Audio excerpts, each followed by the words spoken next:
Donc, je vais expliquer comment tu peux faire des nœuds à Scooby-Doo.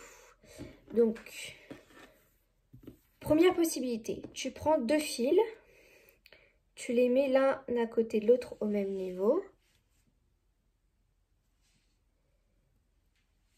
Comme ça. Donc, tu les prends comme ça. Et tu les plies en deux, comme si tu pliais une feuille. Et tu les approches au plus court. Donc là, c'est le bleu. Donc ensuite, tu te retrouves comme ça. Donc ça te fait 4 fils. Tu vois, 1, 2, 3, 4. Donc pour faire la boucle, c'est simple. Il faut faire un nœud.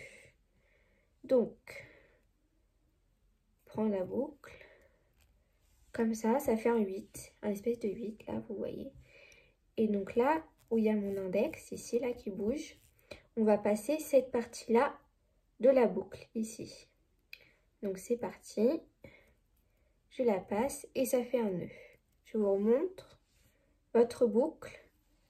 Vous faites un nœud, vous avez un 8 et je passe cette partie-là dans cette partie-là.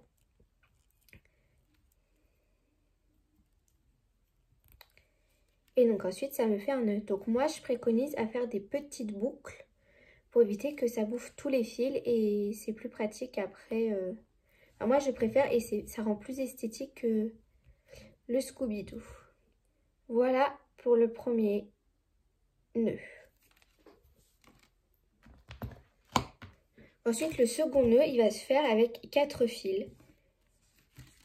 Donc après, on peut prendre 2 fils, enfin un fil, 2 fils de la même couleur et des autres fils de la même couleur si vous voulez pas de boucle. Il n'y a pas de problème. Et moi, je prends 4 couleurs pour vous expliquer que c'est plus facile. Donc là, vous voyez, j'ai un rose pailleté, un jaune pailleté, un orange et un violet.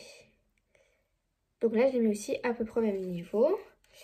Et je fais comme pour la boucle, un nœud. Comme ça, comme si vous faisiez un nœud tout simple. Et donc, je passe mes bouts dans cette boucle. Donc, je vous remonte. Vous prenez vos 4 fils.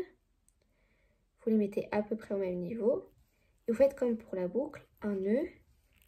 Comme ça. Voilà. Et je récupère mes 4 fils. Là aussi, pareil, je préconise de ne pas faire des trop grands nœuds pour ne pas gâcher l'esthétique du Scooby-Doo. Voilà, à bientôt!